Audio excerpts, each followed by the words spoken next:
بسم الله الرحمن الرحیم. صدر اجلاس د پی کے 62 د ارګنایزینګ کمیټې چیرمن جاوید حسین خان په سټیج باندې موجود، د قومي وطن فاتح ضلعي چیرمن کیسر جمال خان په سټیج باندې موجود، زمونږ د دې ننني پروګرام کوربه جانځي بچي صاحب په سټیج باندې موجود، د پی کے 62 د ارګنایزینګ کمیټې نور ممبران دلته کې موجود، د زیم یونین کونسل مشرانو، عزتمندو، ځوانانو دلته کې راغلي، د پریس ملګري او زما د علاقې مشرانو، السلام علیکم. زه ټولو کې اول خو ستاسو او د جانځي بچي صاحب او د اجمل علي صاحب ډېر زیات مشکور یم چې ډېر په لنډ تنګ وخت کې تاسو ټول دلته کې راغلئ، دا میټینګ هم کامیاب کړو او دا خبره هم ثابته کړه چې دا شیرپو، دا زیم، دا پی کے 62، دا تنگی تحصیل، دا ضلع 400 د قومي وطن پارټۍ کور دی او انشاءالله موږ به ثابتوو چې دلته کې ټول کې بې قوت قومي وطن پارټي ده. عزتمندو، دې نه مخکې چې زه د موجوده صورتحال باندې خبرې وکړم، پرون رابله ورځ چې کوم په غزه کې په فلسطین کې کوم چې د جنګ بندۍ معاهده شوې ده، زما خیال دی په هغې باندې هر مسلمان چې دی هغه خوشحاله دی. د تېر څلور د اوه اته میاشتو نه هلته کې چې کوم ظلم او بربریت وشو، کومه وینه توی شوه، په هغې باندې زمونږ ټولو زړونه دردېدلي دي. دا خوشاین خبره ده چې هلته کې د جنګ بندۍ معاهده وشوه. مونږ دا تمه لرو چې اوس په دې معاهدې باندې عمل درآمد کې وشي او آینده کې دی د مسلمانانو سره داسې زیاتې، داسې ظلم چې دی هغه بیا مونږ به نشو برداشت کولی. دغې سره سره پرون چې کوم په کورمه کې څه وشو چې د معاهدې باوجود هلته کې کوم چې امدادي سامان تلو په هغې باندې فایرینګ وشو، هغه سامان لوټ کړی شو او په هغې کې زمونږ د ایف سی ورور هم شهید شو. په دې باندې مونږ د تشویش اظهار کوو او دا تمه لرو چې حکومت به دې سلسلې کې اقدامات اوچتوي او هلته کې چې کوم عارضي امن قایم شوی دی چې دا به د مستقل امن طرف ته ورتلو کوشش کوي. به دې سره سره نن هم یو فیصله شوې ده، که موږ وګورو نو دا خو یو عدالتي عمل دی، خو که موږ وګورو نو اوورال دا په یو سیاسي عمل لپاره ښه کار نه دی شوی، ځکه چې که یو سیاسي لیډر ته سزا سناویږي یا هغه په غلط شي کې څه ملوث شي نو د هغې اثر په ټولو سیاسي ماحول باندې کېږي، په ټولو سیاسي پارټو باندې کېږي. موږ دا تمه لرو چې تحریک انصاف ته دې پوره د انصاف موقع ملو شي او کاغه د هائی کورټ دی او کاغه سپریم کورټ دی چې په هغې کې هغوی خپل کیس د پوره طریقې سره د هغې تیاری وکړي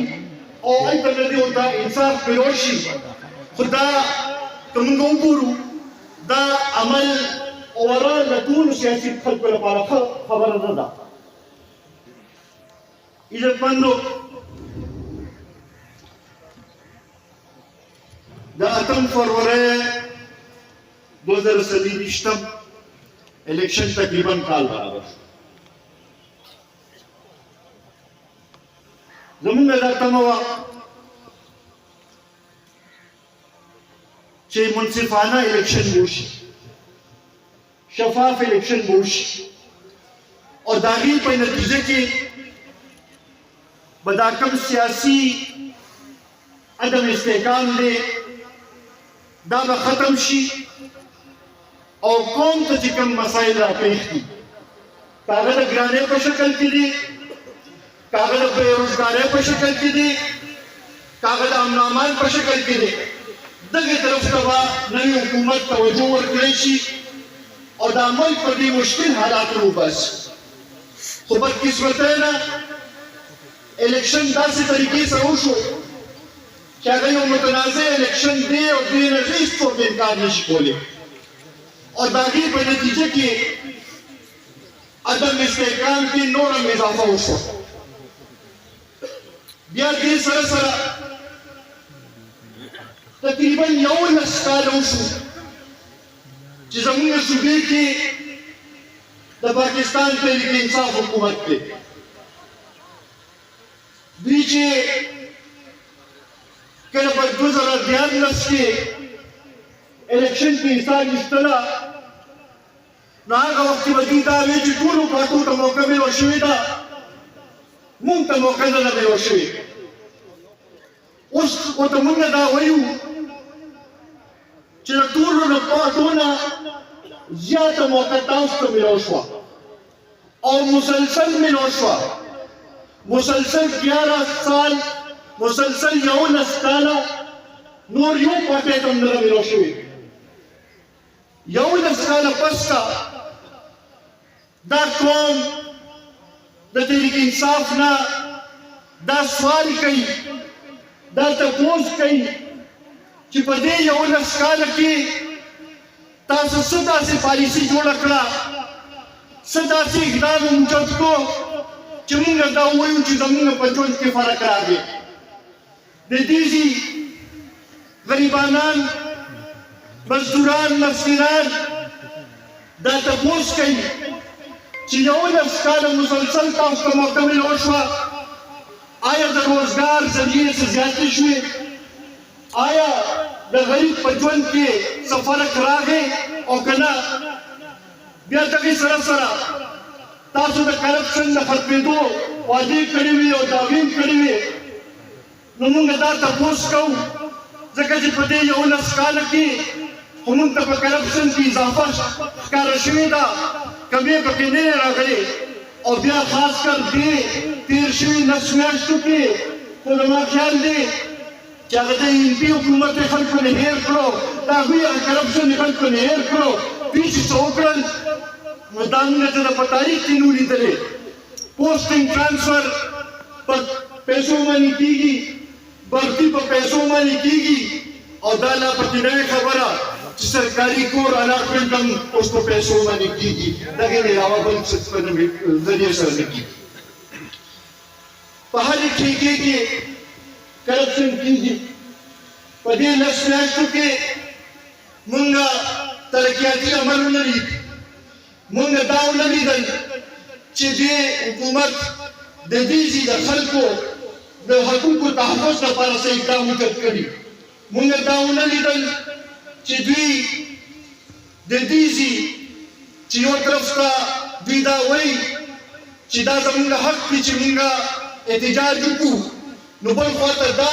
د دې خلکو حق دی چې تاسو نه تپوس وکړي چې تاسو ته یو ذمواري حواله شوې ده د آیین لاندې نو بیا د دې قوم هم دا حق جوړېږي چې تاسو نه دا تپوس وکړي چې تاسو دې صوبې نه څه وکړل تاسو د دې ځای د عوامو لپاره هم څه وکړل د دې ځای خلکو لپاره تاسو څه وکړل د صوبې د حقوقو لپاره تاسو څه وکړل د خلکو حقوقو لپاره تاسو څه وکړل نن عزتمندو د حکومت کومې شی موږ ته نه ښکاري نه د پالیسو په شکل کې موږ ته ښکاري او نه د امن و امان په شکل کې موږ ته ښکاري د جنوبي اضلاع خلک او د ملکن ډیویژن خلک د دهشتګردو فرهان مکرم باندې پرېښودلي شوي دي په جنوبي اضلاع کې د غرمې د 2 بجو نه پس ته د بل چا حکومتي او د سهار د 9 نه د 2 پورې چې دی هغه د دې موجوده حکومت حکومت که موږ وګورو په تېر کال کې 680 دهشتګردۍ واقعات وشو 680 دا بیا یو ځله د هغه 2007 او 8 ریکارډ ته دا خبر ورسېد دا تقریبا د میاشتې 250 واقعات جوړېږي او د ورځې 2 واقعات جوړېږي مونږ دا تپوس کوو چې آیا دا د دې صوبایي حکومت ذمواري نه جوړېږي چې دې خلکو له تحفظ ورکړي دا پښتنو چې دا کومه وینه تویېږي آیا دا هېڅ معنی نه لري دا روزانه په بنیاد باندې چې زموږ د خلکو وینه تویېږي روزانه په بنیاد باندې زموږ د پولیس وینه تویېږي روزانه په بنیاد باندې زموږ د میندو خویندو وینه تویېږي دا هېڅ معنی نه لري بل خواته چې وګورو نو صوبایي حکومت په دې 10 میاشتو کې د صوبایي وسایل صرف دې لپاره استعمال کړل چې په اسلام آباد کې احتجاجونه وکړي دې ځینې خلک بوتلل او هلته کې لاړ شي هلته حمله وکړي قیادت ته بیا راوتښتي او غریبانان ورکران چې دی هغه بې اثره په اسلام آباد کې پرېږدي دا د کوم ځای انصاف دی یو طرف ته زموږ وسایل هم استعمالېږي بل خواته زموږ خلک هم چې دی هغه هم استعمالېږي لګیا دي او د پښتنو کم تشخص چې دی هغې باندې مصر پروزي ځکه چې هلته کې پنجاب کې او نور ځایونو کې خلک وایي چې یاره دا پښتانه چې دي دا جذباتي خلک دي او دوی بس دې جنګ جګړې ته او دې جذباتو ته خوشحالېږي او نور هغه لحاظ سره څه زموږ طرف ته توجه نه درکړي دې باندې سوچ کول پکار دی چې یو طرف ته پنجاب کې روزانه په بنیاد باندې ترقي کېږي لګیا ده بل خواته زموږ صوبې کې ورځ تر ورځه حالات خرابېږي لګیا دي مونږ ستاسو په وساطت مرکزي حکومت ته هم دا وایو چې که دلته کې ستاسو حکومت نه دی ستاسو د فاتح حکومت نه دی نو بیا هم د دې د خلکو تاسو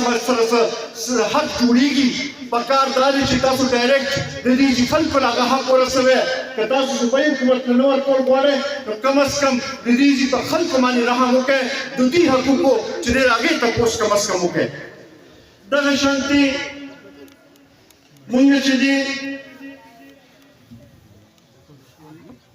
دا هم یو تپوس کوو چې د دهشتګردۍ کې خو زموږ چې وروڼه شهیدان شي نو د هغوی د وینې قیمت خو ډېر لګول کېږي خو د دوی په احتجاج کې مونږ هغې ته هم غلط وایو چې که څوک شهید کړی شي خو که هغې کې څوک شهید شي نو هغوی ته خو 1 کروڑ روپۍ میلاویږي او په دهشتګردۍ په واقعاتو کې چې خلک شهیدان شي نو د هغوی د وینې قیمت ډېر کم لګولی کېږي آیا دا انصاف دی تاسو ته تپوس کوم دا تاسو ته انصاف ښکاري عزتمندو تاسو په خپله راته ووایه کرپشن کې اضافه شوې ده او که نه نوکرۍ خرڅولي کېږي او که نه پوسټینګ ټرانسفر کې پیسې اخیستلې کېږي او که نه تاسو مطمئن یې دې حالاتو نه د دې پوښتنو څه قصور دی دا پښتانه به د چا نه دا خپل حق تپوس کوي عزتمندو قومي وطن پارټۍ او ملي لیبر جناب افطار احمد خان شیرپور دا فیصله کړې ده چې که نور څوک ستاسو د حق تپوس کوي او که نه کوي قومي وطن پارټي به تاسو سره ودرېږي به د دې غریبانانو د دې قوم د حق تپوس به هغوی به کوي به او دې لپاره په هر فورم باندې به اواز اوچتوي به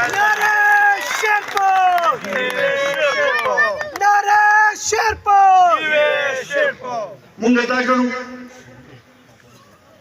چې وفاقي حکومت هم چې دی روزانه نوي اعداد و شمار پیش کوي او وایي چې یاره معیشت ډېر ښه شو اشاریې به ښه شوي خو زه ورته دا ویل غواړم چې معیشت ته مونږ هله ښه وایو چې زما د دې یو غریب چې دی هغه وایي چې او ما ته په ګرانۍ کې فرق راغی او زه ما لپاره ژوند تېرول چې دی هغه اسانه شو هله به زه وایم چې دا معیشت صحیح طریقې سره روان شوی دی زه به هله په دې باندې خوشحاله یم چې د دې ځوانان وایي چې او ما ته د روزګار ذریعې میلاویږي لګیا دي او په اسانه راته روزګار میلاویږي لګیا دی نو زه به هله وایم چې او معیشت ټیک شو دا اشاریې چې دي دا که تاسو مونږ ته ښایي په دې باندې څوک نه ټوکه کېږي چې دا معیشت صحیح طرف ته روان دی دې طرف ته توجه ورکړئ چې د دې غریبانانو زړونه تاسو وکتئ او د دې مسایل ترې حل شي هله به مونږ وایو چې دا به صحیح طریقې سره صحیح سمت کې روان شي او بل یو طرف ته وایي چې ګاډۍ کې کمی راغی دې ډیزل او پټرول قیمتونو کې اضافه وکړه مونږ دا مسترد کوو مونږ دا وایو چې تاسو په دې کې اوس هم ټیکسونه اخلئ لګئ او دا غریبانان چې دي دا نور دا بوج نشي برداشت کولی تاسو ته پکار دی چې خپل خرچې خپل اخراجات کم کړئ او دې غریبانانو باندې نور بوج وانه شئ دغې ته مونږ بلکل تیار یو عزتمندو د دې حالاتو نه د وطن لپاره دوه درې خبرې دي هغه زمونږ ملي لیبر جناب افطار احمد خان شیرپوري کې دي یو دا چې شفاف انتخابات چې په هغې باندې د ټولو اعتماد دویم د پارلمان باندې دستي دریم چې صحیح معنو کې جمهوریت دا هایبریډ سسټم نه چې په هغې کې د پارلمان سے حیثیت نه وي په هغې کې د ایم پی اے ایم این اے سے حیثیت نه وي او فیصلې چې دی هغه پر بندو دروازو کې کېږي نو داسې جمهوریت نور نشي کولی بل ورسره په صحیح معنو کې د آئین کې چې کوم فلاحي ریاست تصور ورکړی شوی دی چې هغه څو کلنۍ قایم شوی نو دا ملک هغې پورې ترقي نشي کولی او بیا ورسره دا آئین چې دی دا د ټولو لپاره دی که دا د غریب لپاره دی دا د امیر لپاره هم دی که دا آئین چې دی دا د پښتنو لپاره دی نو دا د ادارو لپاره هم دی د دې لاګو کېدل چې دی هغه بیا په هر چا باندې پکار چې هر چا باندې هغه لاګو شي نو هله به موږ وایو چې دا عمل صحیح طریقې سره روان شو دا د دې مسلو حل دی انشاءالله دې لپاره به د دې ځل د شهید وطن حیات محمد خان شیرپور پرسۍ نه یو تحریک به شروع کوو به اواز به اوچتوو به او دا د پښتنو کوم حق چې دی د دې صوبې د ترقۍ چې کوم ذرایع دي هغه به هغې لپاره به خپل جدوجهد به کوو به په ملک کې صحیح معنو کې جمهوریت راوستل لپاره به کوشش وکړو جدوجہد وکړو او ان شاء الله چې تاسو مرسته سره نو دا ثابتوم چې دلته کې صحیح قیادت چې هغه مخامخ راشي اوس ورورو کې ته احساس وشو اوس په خپل سیاسي قیادت سره کېناستل شروع کړل او دا اوس په دې خبرې پوه شو چې د مسلو حل چې دی هغه سیاسي حل په سره دی ځکه نن سترګې د ټولو چې دي د ملي رهبر جناب آفتاب احمد خان شیرپا ډاکټر دي ستاسو ډاکټر دي ان شاء الله تاسو وګورئ چې موږ لږ دې مطلب لږ دې وکړو نو خلک به راځي او ان شاء الله دې ټول تیرونه به د عمل کو باسو ډېره مهرباني ډېره مننه